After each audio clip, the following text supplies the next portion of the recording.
So, hello and welcome to the inaugural episode of Oh, What a Lovely Podcast. I'm Angus Wallace, a postgraduate researcher at the University of Leeds, and joining me is Jessica Meyer, Associate Professor of Modern History at Leeds University, and Chris Kempshall, Senior Research Fellow at the Centre for Army Leadership at the Royal Military Academy, Sandhurst. That's a hell of a title, isn't it? It's a nice one. It's very wordy. It is very wordy. So, shall we kick off by introducing ourselves to talk about where our main academic interests lie? Jessica, do you want to start with your 9 to 5 academic interest? Sure. Hello. I am an associate professor of modern British history at the University of Leeds, where at the moment I'm mainly researching the history of disability in the First World War. I've also written on gender in the First World War, medicine in the First World War, and moving backwards a bit into the 19th century as well. So sort of more generally on gender, medicine and warfare in Britain in the 19th and 20th centuries. But I have a very strong sort of sub-interest in popular culture in the First World War, which I'll talk about a lot more in a minute, I suspect. Chris, where's your main interests? Your official main interests lie? My official main interests lie. My PhD thesis was on relations between British and French soldiers, and that was the topic of my most recent book. But alongside that, I have carefully cultivated over many years a series of incredibly geeky, alternately daft subsections of my personality, which I've then turned into academic work. These include the portrayal of the First World War in computer games and how computer games represent either the First World War or kind of general modern conflict and the like. I mean, I'm supposed to be working on it at the moment. A book probably to be finished by the end of this year, coming out at some point next year, about the portrayal of modern world history and politics in everything in the Star Wars universe. And there's some interesting First World War aspects that kind of string into all of that. But what I've essentially done is I've taken my hobbies and gone, these are enjoyable. I enjoy these independently. Wouldn't it be interesting if I turned them into my work for the rest of my life? Now, that at times is a really, really good idea, and at times it's a really, really bad idea. But it's an idea nonetheless. I've done something similar in that my PhD, which was theoretically on heroism in the First World War, half of it was on detective fiction, which is, my personal geeky interest that I've then tried to turn into my work. And in fact, I'm currently getting sucked back into the detective fiction in the First World War side of my work, and thinking quite hard about how it relates to disability and the First World War. And essentially I discovered that most of my life is asking the question of what is the significance of Peter Wimsey's shell shock to British society. Appears to be both my work and my leisure these days. Actually, detective fiction. Father Brown, was he in the First World War in the original books? Because in the current BBC TV series, they've got Brown as a veteran of the Second World War. I wondered if they'd transposed that from the First World War in the original book? No, in the sense that Chesterton writes them as they're almost sort of timeless short stories. Some of the things clearly have an interwar setting. The plots don't make sense without sort of some of the tropes of middle-class suburbia in the interwar period. But there's nothing about the war in there specifically. It's Peter Wimsey. Peter Wimsey has some very specific First World War service. And I need to go back and check some of the other big Golden Age fiction detectives. But I mean, the famous one of riding into a war is Sarah Phelps' recent construction of Poirot as not merely a Belgian refugee in the First World War, but specifically spoilers for anybody who hasn't seen the ABC murders, as a priest. Oh, really? Who stops being a priest. It's really problematic. That's weird. Unbelievably. Yeah, it's weird and wrong, and a very odd reading of Belgian refugees in the First World War, as well as a very odd reading of Poirot. But that's what Sarah Phelps decided to do with it. My wife and I once sat down and took all the Poirots produced, put them into chronological order, and started to watch them in chronological order that they are set rather than the way they're produced, because they're produced in a remarkably shotgun approach. The first episode is him as a Belgian refugee coming to England in the First World War, but I don't think in the second episode he's no longer a Belgian refugee. That's sort of, we've moved on rather quickly. So I think, and I'm not a Christie specialist, I think Poirot Christie certainly envisages him as a Belgian refugee in the early novels. Whether she describes him that explicitly as such, I'm not sure. But that, that is part of canon, to use the fan fiction term. How people have interpreted that, particularly in the adaptations for film and television, has varied wildly over the years. But yes, I think it's pretty much accepted that he is a Belgian refugee from the First World War. Mm-hmm. And so if the other person we missed out is me, and I'm still doing my PhD. My interest is in First World War recruitment, specifically those men who appealed their conscription in the First World War between 1916, 18 in the North Riding, where the records have amazingly survived, as most of them were ordered to be destroyed in 1921.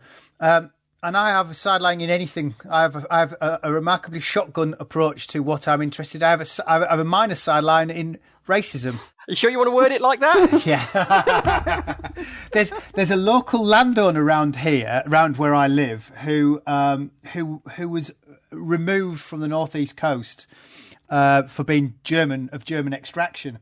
And I found a letter for when one of his men appealed, saying that the workman who worked for him should be in the army because he's working for the Hun, and this Prussian gentleman should be put in prison, and he's undoubtedly keeping men from the army. And I left it at that, thinking that is what it is. Obviously, someone's seen a German move into the area and they don't like him.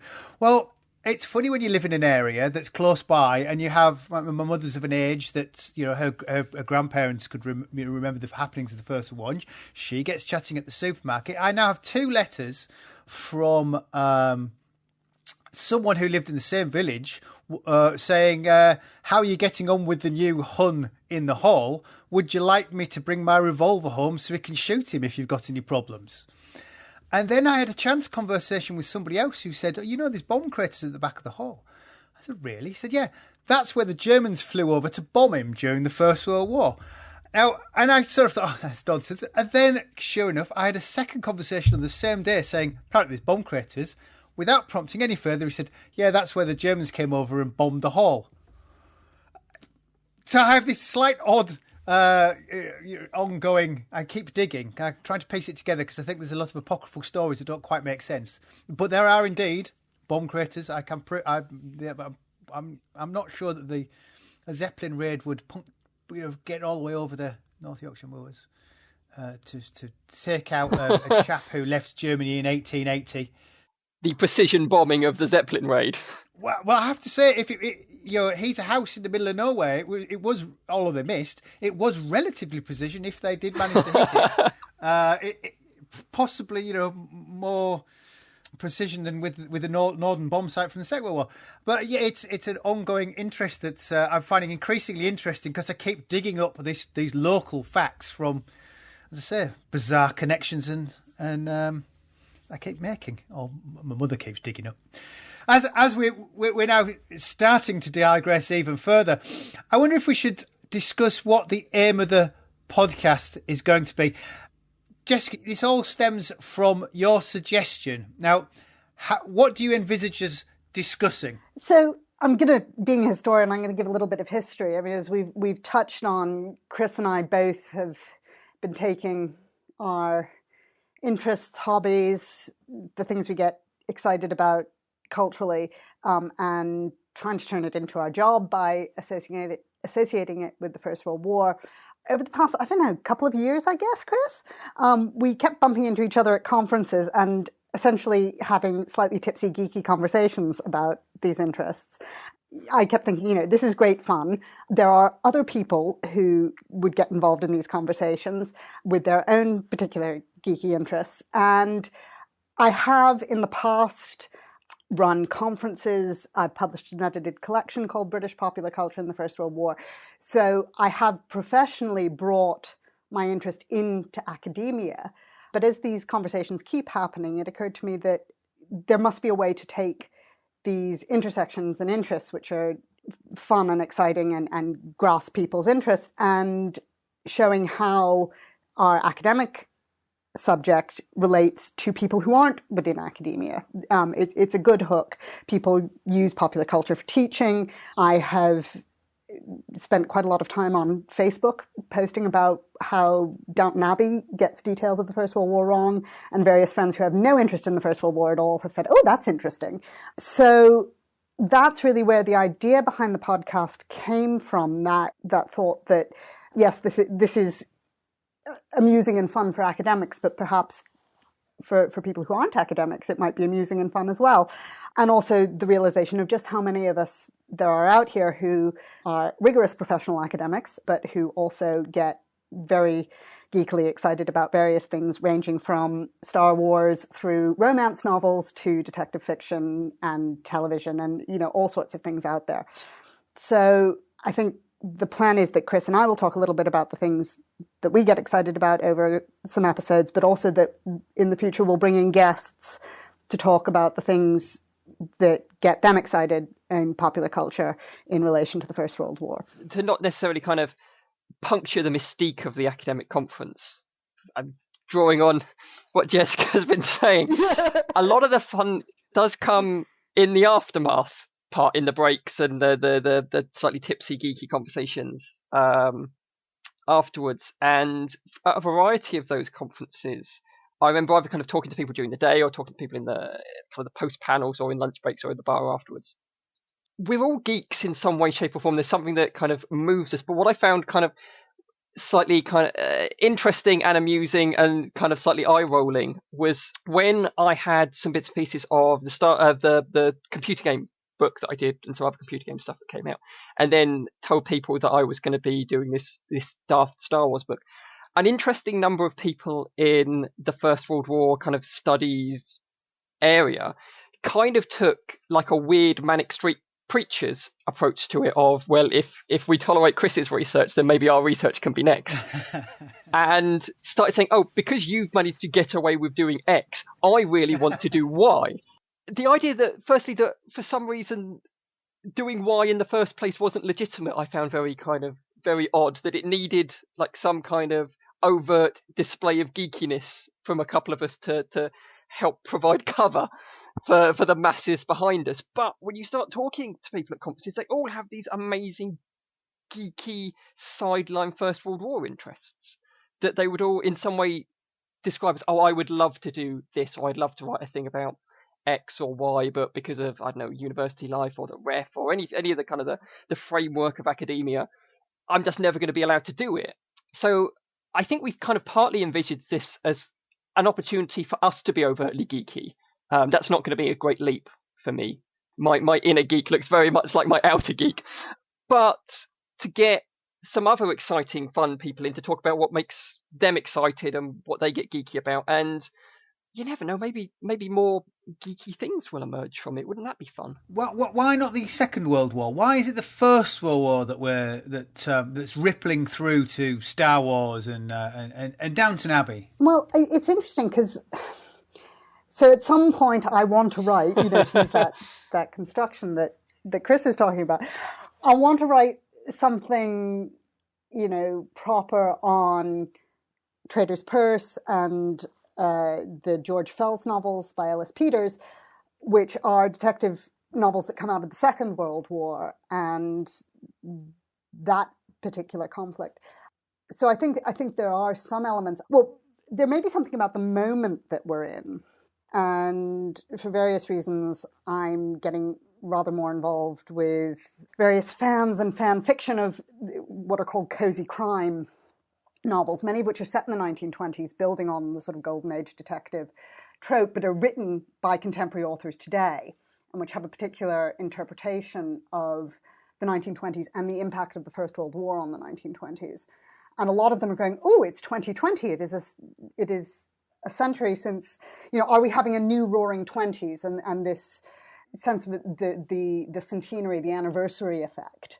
I think in some ways there may be a cultural moment right now where the centenary, all the money that was pumped in by various governments and cultural producers for the centenary years, and then the legacy of that into the 20s, maybe creating a moment where there's quite a lot more of it around in various forms, particularly in the Anglophone world.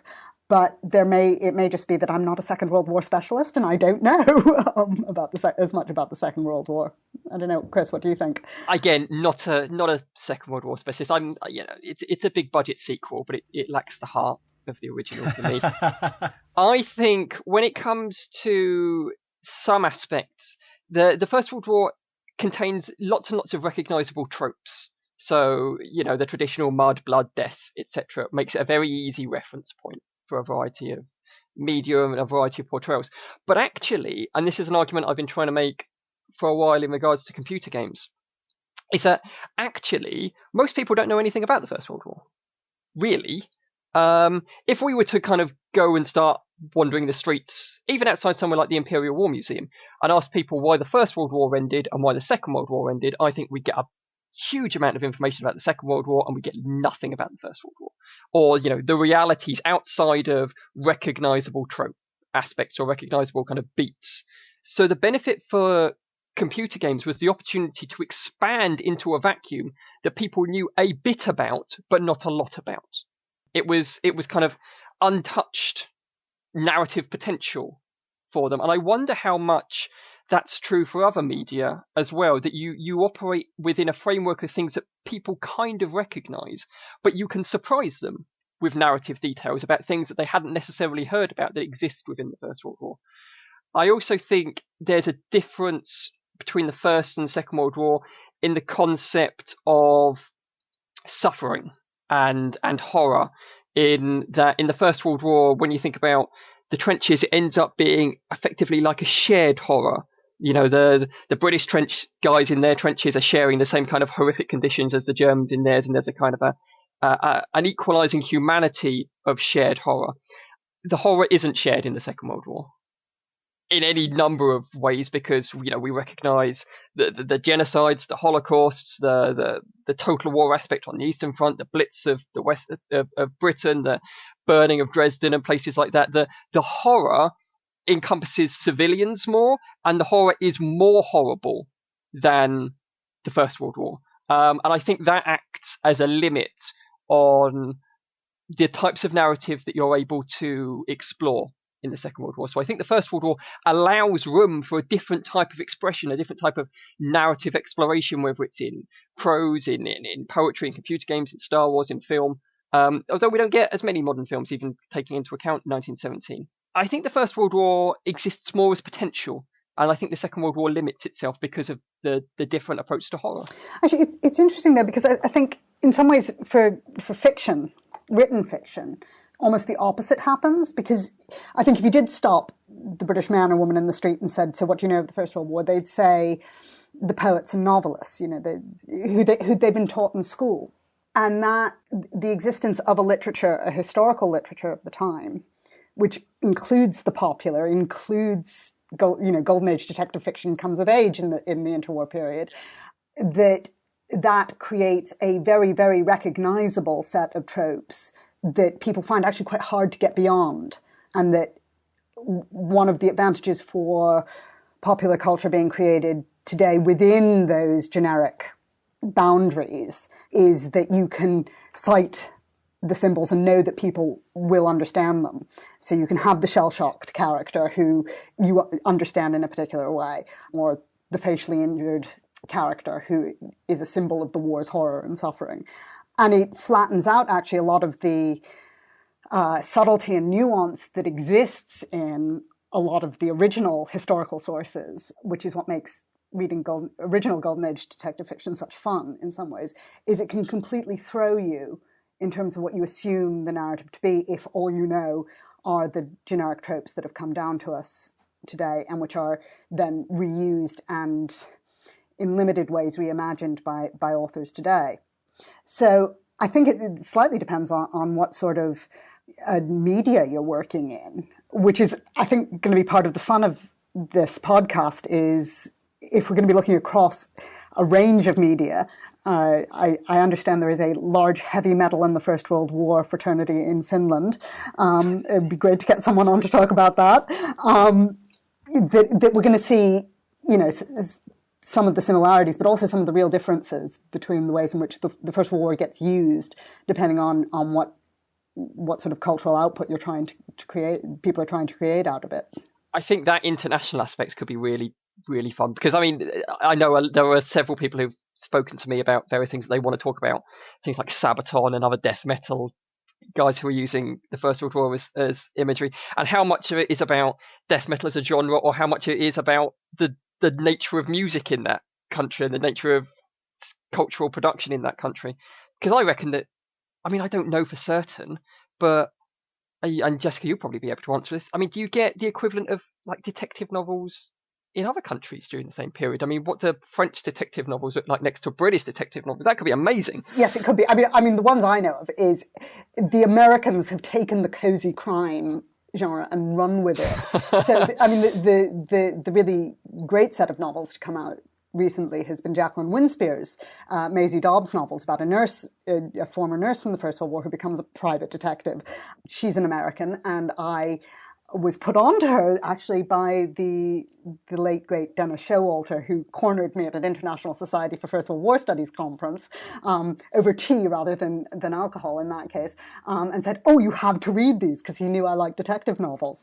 I mean, my expertise is Anglophone, but there are, even within there are some really interesting comparisons to be drawn between American, Canadian, Australian, British responses to the First World War and the way it's represented in the various fictions. But yeah, it'd be great to find out what the French are doing. I'd love to know, because they have a very strong and very different detective novel tradition, even setting aside the First World War element of it.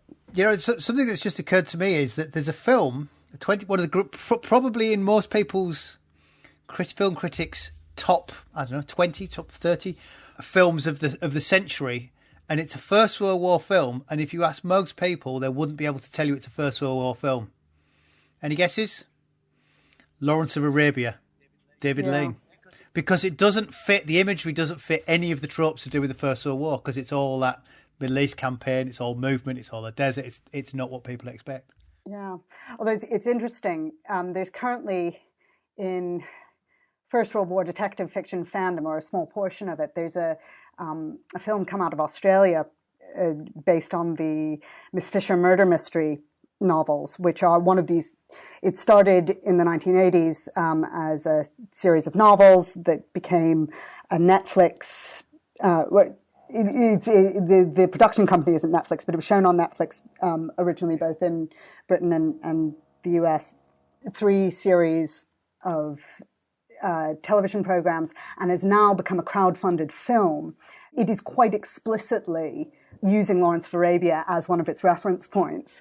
The character of Phryne Fisher, the detective, is in a very complicated and not very convincing way a former nurse and ambulance driver during the First World War is one of the aspects, and a lot of the subsidiary characters have war experience. Exactly, the Australians have a closer affinity to the Middle East because of Gallipoli, so that draws a better connection than necessarily the Western Front imagery. From what I can gather, it seems to be quite explicit that Kerry Greenwood, the author of the original novels, who's worked very closely with the production company that produced the television film and now the film, the big screen film, her great uncle fought with Allenby, or was in the Palestine campaign, and she's absolutely fascinated and wanted to make this part of the story and part of this film. But then that took on the aesthetic, because they wanted to distinguish the television program from the big screen film, so they were looking for a big screen aesthetic, and apparently Lawrence of Arabia was one of them that they used, and they filmed in Morocco to recreate the the Palestinian deserts. Curiously, it popped up on my "Do you want to watch this?" on Netflix last week.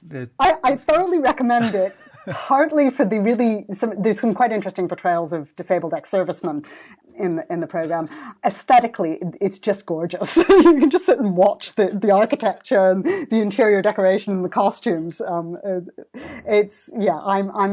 currently a big Miss Fisher fan, and I've got a lot of colleagues and a lot of friends who are also Miss Fisher fans, and will quite happily tell you exactly why you should watch this.